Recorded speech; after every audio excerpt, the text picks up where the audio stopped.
College university রিওপেনিংয়ের update, পরীক্ষার update, এই একের পর এক এই আপডেটগুলো দিতে দিতে আমিও যেমন বীতশ্রদ্ধ হয়ে যাচ্ছি, তেমনি তোমাদেরও এই রোজ একই ভিডিও দেখতে দেখতে তোমরাও কিন্তু বীতশ্রদ্ধ হয়ে যাচ্ছ। আর এর জন্য অনেকে প্রায়শই কমেন্ট করো যে আপনার ভিডিওতে নতুনত্ব কিছু নেই, প্রত্যেক দিন আপনি সেই একই টপিক নিয়ে পড়ে আছেন। আর ঠিক সেই কারণে তোমাদের যে মনোটোনাস ফিলিং হচ্ছিল, তোমাদের যে একঘেয়েমি চলে এসেছিল, সেই একঘেয়েমিটাকে দূর করার জন্য আজকে নিয়ে চলে এসেছি তোমাদের জন্য একটা খুবই অসাধারণ টপিক। কি অসাধারণ টপিক! আমরা যারা প্রত্যেকে গ্র্যাজুয়েশন বা পোস্ট গ্র্যাজুয়েশন কমপ্লিট করছি, প্রত্যেকেই কিন্তু এই আফটার গ্র্যাজুয়েশন বা পোস্ট গ্র্যাজুয়েশন আমাদের একটা সার্টিফিকেট দরকার হয়। অর্থাৎ কি, আমাদের যে গ্র্যাজুয়েশন সার্টিফিকেট বা পোস্ট গ্র্যাজুয়েশন সার্টিফিকেট, সেটা তো আমাদের কলেজে চলে আসে বা আমাদের ইনস্টিটিউশনে চলে আসে। যারা ইউনিভার্সিটির মেন ক্যাম্পাসে পড়ি তারা তো সেখান থেকে সংগ্রহ করে নিতে পারি। তাহলে আজকের এই ভিডিওটার গুরুত্বটা কি? একটা গুরুত্ব অবশ্যই আছে। কি গুরুত্ব? গুরুত্বগুলো পরপর বলা শুরু করব, তার আগে বলবো যারা নতুন আছে অবশ্যই আমাদের চ্যানেলটিকে সাবস্ক্রাইব করে পাশে থাকা বেল আইকনটিতে প্রেস করে দাও, যাতে আপডেটগুলো টাইম টু টাইম পেয়ে যাও, এবং ভিডিওটিতে লাইক করে দাও, বন্ধুদের মাঝে শেয়ার করে দাও। তার পাশাপাশি ইনস্টাগ্রাম লিঙ্ক রয়েছে দেওয়া ডেসক্রিপশানে, সেখান থেকে গিয়ে আমাদেরকে ফলো করো, এবং যদি কোনো প্রশ্ন থাকে ইনবক্সে সরাসরি চলে এসো। তো গ্র্যাজুয়েশন বা পোস্ট গ্র্যাজুয়েশন কমপ্লিট হওয়ার পর আমাদের একটা বিষয় কিন্তু উল্লেখ করতে হয়। প্রথমত আমাদের মাইগ্রেশন তোলার একটা ব্যাপার থাকে যদি আমরা অন্যত্র ভর্তি হচ্ছি। যদি আমরা মাইগ্রেশন নাও তুলছি, তাহলেও যে কোনো সরকারি বা বেসরকারি চাকরির ক্ষেত্রে গ্র্যাজুয়েশন সার্টিফিকেটটার তো গুরুত্ব আছে। ততক্ষণ পর্যন্ত আমরা গ্র্যাজুয়েশন সার্টিফিকেট তুলতে পারছি না যতক্ষণ তার একটা নির্দিষ্ট প্রসেস না যায়। মিনিমাম যদি কেউ ধরো 21 সালে গ্র্যাজুয়েশন কমপ্লিট করেছো, 22 বা 23 সাল লেগে যাবে তাদের কিন্তু সার্টিফিকেটটা পেতে পেতে। এই মুহূর্তে যদি তোমরা চাকরি পাও তাহলে কি করবে? গ্র্যাজুয়েশনের সার্টিফিকেটটা কিভাবে সেখানে ইনপুট করবে? তার জন্য একটা অপশান থাকে, যেটা হচ্ছে প্রভিশনাল গ্র্যাজুয়েশন সার্টিফিকেট। অর্থাৎ মেন সার্টিফিকেটের আগে তোমরা ইউনিভার্সিটি থেকে একটা প্রভিশনাল সার্টিফিকেট তুলতে পারবে। সেই প্রভিশনাল সার্টিফিকেটটা এক একটা ইউনিভার্সিটির ক্ষেত্রে এক এক রকম প্রসেস, যদিও প্রত্যেকটা ইউনিভার্সিটিতে অ্যাজ ইট ইজ একই প্রসেসে কিন্তু এই প্রভিশনাল সার্টিফিকেট ওঠে। তো আজকে তোমাদেরকে আমি একটি ইউনিভার্সিটির প্রভিশনাল সার্টিফিকেট কিভাবে তুলতে হয়, কি কি সেখানে প্রসেস রয়েছে, সম্পূর্ণ তথ্যটা দেবো, অন স্ক্রিন তোমাদেরকে দেখাবো। সম্পূর্ণ ভিডিওটা দেখতে হবে, এটা তোমাদের কাছে আমার রিকোয়েস্ট রইল। তো চলো এবার অন স্ক্রিন তোমাদেরকে দেখাই। ইউনিভার্সিটির যদি আপনারা দেখে নেন, বাদবাকি ইউনিভার্সিটিগুলোর অ্যাজ ইট ইজ কিন্তু সেম প্রসেস এই প্রভিশনাল সার্টিফিকেট নেওয়ার জন্য। তো ওয়েস্ট বেঙ্গল স্টেট ইউনিভার্সিটির কি নিয়ম রয়েছে সেটা একবার যদি আমরা দেখে নিই। প্রথমত এখানে দেখি রিকোয়ারমেন্ট ফর প্রভিশনাল সার্টিফিকেট। তো এখানে ইউজি স্টুডেন্টসদের প্রথমে দেওয়া, তারপর পিজিদের বলবো।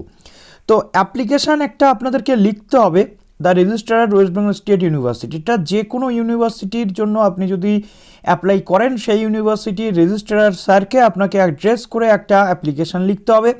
সেই অ্যাপ্লিকেশানে আপনার প্রথমে এরকমটা দিতে পারেন, to the registrar West Bengal state university, এরকম করে আপনি দিলেন। দেওয়ার পর সাবজেক্টে দিলেন যে প্রভিশনাল সার্টিফিকেট আপনি চাইছেন। নেক্সট বডিতে আপনি লিখে দিচ্ছেন যে কী পারপাস আপনার প্রভিশনাল সার্টিফিকেট প্রয়োজন আছে, এরকম করে আপনি একটা সমস্ত অ্যাপ্লিকেশানটা আপনি লিখে দিলেন। ইয়ারের মার্কশিট, এক্ষেত্রে আপনার 6টা সেমিস্টারের মার্কশিট লাগবে যদি আপনি সেমিস্টারের ক্যান্ডিডেট হন, আর পার্টের হলে 3টে ইয়ারের মার্কশিট। নেক্সট রয়েছে ফটোকপি অফ রেজিস্ট্রেশন সার্টিফিকেট। আপনার যে রেজিস্ট্রেশন সার্টিফিকেট রয়েছে তার একটা ফটোকপি আপনার প্রয়োজন রয়েছে, এবং 100 টাকা আপনার খরচ হবে, যেটা আপনাকে এখানে ডিমান্ড ড্রাফট কাটতে বলা হচ্ছে। কিন্তু এটা আপনি যদি ইউনিভার্সিটিতে গিয়েও জমা করেন তার ক্ষেত্রে আপনার কোনো প্রবলেম নেই। নেক্সট রয়েছে পিজি স্টুডেন্টসদের জন্য। এই যে প্রভিশনাল সার্টিফিকেটের জন্য আপনি আবেদন করছেন, এই আবেদনে অবশ্যই আপনার রেজিস্ট্রেশন নাম্বার আপনি উল্লেখ করবেন। এই আবেদনে আপনি অবশ্যই আপনার কত সালে পাস আউট সেটা উল্লেখ করছেন। এরপর আসে পিজি স্টুডেন্টসদের জন্য। তো পিজির ক্ষেত্রেও সেম একটা অ্যাপ্লিকেশন আপনাকে লিখতে হবে রেজিস্ট্রার স্যারের উদ্দেশ্যে, তারপরে 4টে সেমিস্টারের মার্কশিট, তারপরে রেজিস্ট্রেশন সার্টিফিকেট আপনার প্রয়োজন, এবং এক্ষেত্রেও 100 টাকা আপনার লাগবে। তার মধ্যে রয়েছে ফর B.Ed B.Ed স্টুডেন্টস যারা রয়েছে তাদের ক্ষেত্রেও কিন্তু রেজিস্ট্রারের কাছেই এই অ্যাপ্লিকেশনটা আপনাদের করতে হবে। Photocopy of marksheet, registration certificate আপনাদের লাগবে, এবং 100 টাকা এক্ষেত্রেও আপনার লাগবে। এর যে সাবমিশন, অর্থাৎ কত থেকে কটা পর্যন্ত অ্যাপ্লিকেশন সাবমিট করা হয়, এটা সময় সাপেক্ষ, অর্থাৎ এক একটা পরিস্থিতি অনুযায়ী এটা বদলাতে পারে, এটা নিয়ে আপনাদের কোনো ব্যাপার নেই।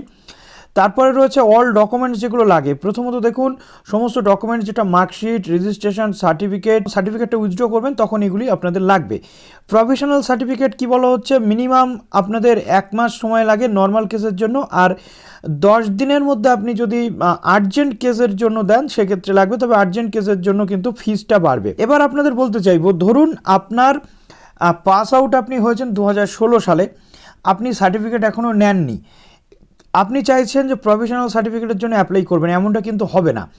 একবার আপনার যদি অরিজিনাল যে সার্টিফিকেট সেটা জেনারেট হয়ে গিয়ে থাকে এবং আপনার সেই সার্টিফিকেট যদি আপনার যে কলেজ রয়েছে কলেজে চলে এসে থাকে, সেক্ষেত্রে আপনাকে কলেজ থেকেই সেই সার্টিফিকেট তুলতে হবে। ইউনিভার্সিটিতে গিয়ে ফার্দার আপনি প্রভিশনাল সার্টিফিকেটের জন্য কিন্তু আবেদনটা করতে পারবেন না।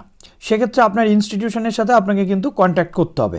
আর যদি আপনি ধরুন 2021 পাস আউট হয়েছেন, 2021 পাস আউট হলে এই মুহূর্তে আপনি অরিজিনাল যে সার্টিফিকেট বা আপনার যেটা পার্মানেন্ট সার্টিফিকেট সেটা আপনি পাচ্ছেন না, তার জন্য কিন্তু আপনি প্রফেশনালের জন্য আবেদন করতে পারেন ইমিডিয়েট যদি আপনার দরকার হয়। ধরুন আপনি 2019 পাস করেছেন, আপনার সার্টিফিকেট অলরেডি রেডি হয়ে ইনস্টিটিউশনে চলে এসেছে, এই রকম পরিস্থিতি যদি হয় সেক্ষেত্রে কিন্তু আপনি ইউনিভার্সিটিতে গেলেও প্রফেশনাল সার্টিফিকেট পাবেন না।